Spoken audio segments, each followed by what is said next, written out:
How are you? When it comes to medical research on sex, most of the attention is on sexually transmitted disease and sexual dysfunction, syphilis, gonorrhea, chlamydia, HIV/AIDS, impotence, and frigidity. From this point of view, having sex is a grim and risky business. Yet sex is probably one of the most common, and certainly most pleasurable activities we humans experience, indeed essential for the survival of the species. A study on aging from Duke in the 1970s found that for men the frequency of sexual intercourse was associated with lower death rates. For women the enjoyment of intercourse was associated with longer life. A Swedish study found increased risk of death in men who gave up sexual intercourse. A study published in 1976 found that sexual dissatisfaction was a risk factor for heart attacks in women. Now a new study published in the esteemed British Medical Journal offers more good news. The findings suggest that men who have frequent sex are less likely to die at an early age. An intrepid group of researchers from Great Britain included a question about sexual activity in a long-term study of health. The authors studied nearly 1,000 men aged 45 to 59 and living in or near Caerphilly, Wales. The men were asked about the frequency of sexual intercourse.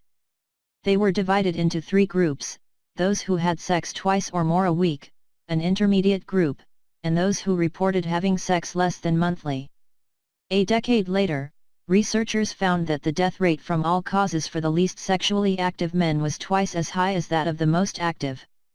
The death rate in the intermediate group was 1.6 times greater than for the active group.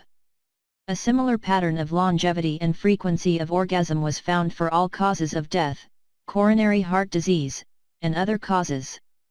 Of course, many questions arise with this type of study. Does the frequency of orgasm cause the improved health? Does poor health cause lower sexual activity? Or does some other factors such as physical activity, alcohol, depressed mood, or vital exhaustion cause both poor health and less sexual activity? The researchers did find that strength of the results persisted even after adjusting for differences in age, social class, smoking, blood pressure, and evidence of existing coronary heart disease at the initial interview.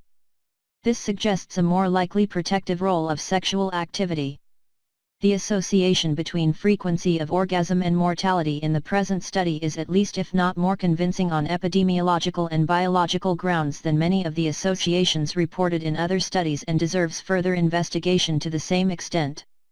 Interventions programs could also be considered, perhaps based on the exciting, at least 5 a day campaign aimed at increasing fruit and vegetable consumption, although the numerical imperative may have to be adjusted. More research is needed. Any volunteers? Rx, sexual intercourse at least 2x per week. Such a prescription might have few side effects and would be far more pleasurable than many other regimens often prescribed. And even if sex doesn't prove to add years to life, it may add life to years. Hey everyone, don't forget to click below, to subscribe to my channel, and get all the latest updates about me. Bye.